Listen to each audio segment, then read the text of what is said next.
السلام علیکم ورحمۃ اللہ وبرکاتہ اعوذ باللہ من الشیطان الرجیم بسم اللہ الرحمن الرحیم رب اشرح لی صدری ویسر لی امری واحلل عقدۃ من لسانی یفقہوا قولی۔ آج کا جو لفظ ہے وہ ہے العالمین۔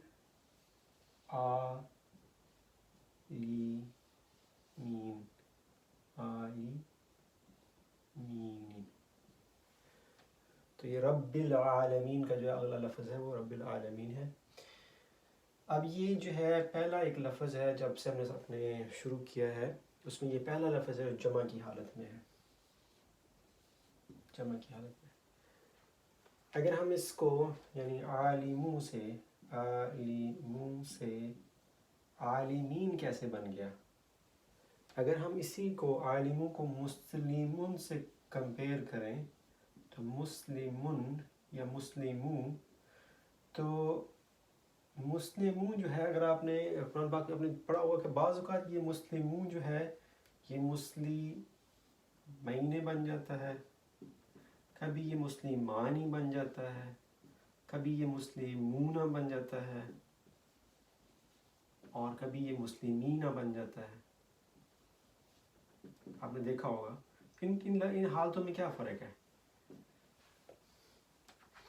یعنی اگر آپ نے دیکھا ہو تو مسلموں سے کبھی مسلمانی، مسلمین ہوگا، کبھی مسلمون ہوگا، کبھی مسلمین ہوگا۔ تو ان کو سمجھنا انتہائی ضروری ہے کہ ان لفظوں میں کیا فرق ہے، مینا، آنی، مینی، مینا، مونا، ان کا کیا فرق ہے۔ تو میں آپ کو ایک اسی کو مثال کو لیتے ہیں، یعنی یہاں پہ عالمون کیوں نہیں آ گیا، عالمین کیوں نہیں آ گیا، یہاں پہ عالمین کیوں لفظ استعمال ہوا ہے۔ تو اگر ہم مسلموں کی مثال لیں تو میں آپ کو سمجھاتا ہوں کہ اس کا طریقہ کار کیا ہوتا ہے، کیسے بنتا ہے۔ تو یہ دیکھیں، یہ مسلمون ہے، مسلمون۔ تو مسلمون جو ہے، مسلمون یہ واحد ہے، یعنی ایک مسلمان ہے، ایک مرد مسلمان ہے۔ اگر ہم دو مرد مسلمان کہیں تو عربی میں اس کو بنانے کا علیحدہ کلیہ وہ یہ ہے کہ آخر میں آپ اس کے آنی لگا دیتے ہیں۔ ایک ہم نے بنایا تھا راحمہ سے رحمان، وہ جو ہے وہ ہے کسی چیز کی خصوصیت ظاہر کرنے کے لیے کہ اس کے اندر بہت زیادہ اللہ تعالیٰ کی ذات کے اندر بہت زیادہ رحم پایا جاتا ہے، اس کے لیے بھی ہم نے رحمان کا لفظ استعمال کیا تھا۔ تو آن وہاں پہ بھی استعمال ہوتا ہے، لیکن عربی زبان میں اگر آپ نے کسی ایک سے دو بنانے ہوں تو اس سے بھی آن کا لفظ استعمال ہوتا ہے۔ اور اگر اسی طرح سے آپ نے جمع بنانی ہو تو اس کے لیے اون کا لفظ استعمال ہوتا ہے، اونا، اونا، ٹھیک ہے۔ اور یہ ہے آنی اور اونا اس وقت استعمال کرتے ہیں جب آپ پیش والے لفظ کو دو بنا رہے ہوں یا زیادہ بنا رہے ہوں، دو یا زیادہ جو ہے وہ سب میں آ جائے گا اس کا ترجمہ، سب مسلمان۔ تو یہ لفظ بنیں گے مسلمون ایک مسلمان مرد، مسلمانی دو مسلمان مرد، مسلمون زیادہ مسلمان مرد۔ ٹھیک ہے، یہاں تک آپ کو سمجھ آ گئی۔ اب یہ ہے کہ بعض اوقات یہ پیش والی حالت نہیں ہوتی، جیسے ہم نے پڑھا تھا کہ جو اسم کی حالتیں ہیں اس میں زبر بھی ہو سکتی ہے، پیش بھی ہو سکتی ہے اور زیر بھی ہو سکتی ہے، اور ان کا ترجمہ مختلف ہوتا ہے، کیونکہ جب آپ پیش والی حالت ہوتی ہے تو وہ عام طور پہ وہ فاعل کی حالت ہوتی ہے، یعنی وہ کوئی کام کرنے والا ہوتا ہے۔ جیسے احمدو کو ہم نے ترجمہ کیا تھا کہ احمد نے، یا احمد ہے، یا احمد کرتا ہے یا کرے گا، یا احمد نے کیا، تو وہ والا ترجمہ آپ کو یاد ہوگا۔ اگر نہ ہو یاد ہو تو آپ اس کو دیکھ لیں کہ اسم کی حالتیں جو ہیں وہ کیسے ان کا ترجمہ کرتے ہیں۔ زبر والی حالت تھی، ہم یہاں پہ مسلمن کہتے ہیں، مسلمن یہ زبر والی حالت ہے۔ اس کا ترجمہ کرتے ہوئے عام طور پہ اس کے اندر مسلمان کو ترجمہ کرتے ہیں، اس کا کو ترجمہ آتا ہے۔ تو ان حالتوں کو اگر بدل دیں ایک دوسرے کے ساتھ تو پورے جو ہے فقرے کا مطلب ہی تبدیل ہو جاتا ہے۔ جیسے کہتے ہیں کہ جی احمد نے نیہان کو پھل دیا، اب احمد نے نیہان کو پھل دیا کو بدلیں احمد کو نیہان نے پھل دیا، تو یہ بالکل ترجمہ الٹا ہو جائے گا۔ اسی لیے ان حالتوں کا خیال رکھنا بہت ضروری ہوتا ہے۔ اب اگر زبر کی حالت میں دو بنانے ہو تو کیسے بناتے ہیں، تو اس میں عین لگا دیتے ہیں، تو یہاں پہ عینی،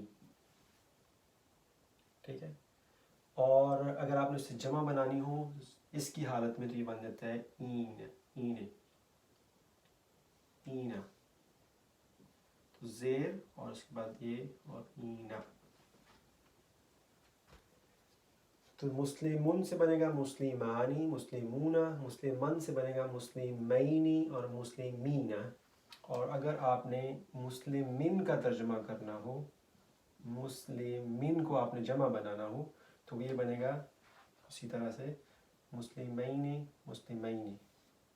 تو یہ بالکل ایسا ہی ہوگا، اس میں کوئی تبدیلی نہیں ہوگی، بالکل ایسے ہی آئے گا اور یہ بھی ویسے ہی آئے گا. ٹھیک ہے، دوبارہ دیکھ لیں. مسلمن سے بنے گا مسلمانی، مسلمانی اور مسلمون. مسلمن سے بنے گا مسلمینی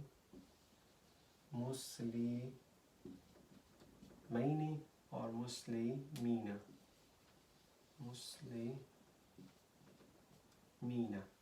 اور مسلمین سے بنے گا مسلمینی اور مسلمینا. تو سبق ہم نے کہاں سے شروع کیا تھا کہ رب العالمین میں رب العالمون کیوں نہیں ہے؟ اس کی وجہ یہ ہے کہ ہم نے کہا تھا کہ جو اضافت جب دو اسم آپس میں ملتے ہیں تو ان میں سے ایک جو ہے وہ مالک ہوتا ہے اور ایک جو ہے اس کی ملکیت ہوتی ہے. تو ترجمہ کرتے ہم کہتے ہیں کتاب اللہ، اللہ کی کتاب، عالمین، رب العالمین، عالمین کا رب، عالمین کا رب.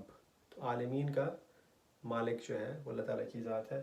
تو اگلے جو سبق میں انشاءاللہ تعالیٰ ہم دیکھیں گے کہ جو رب جو ہے، ربو اور ربا اور ربی جو ہے، اس میں ربی کیوں استعمال ہوا ہے. تو انشاءاللہ تعالیٰ اگلے سبق میں اس کو یاد کریں گے. السلام علیکم ورحمۃ اللہ وبرکاتہ.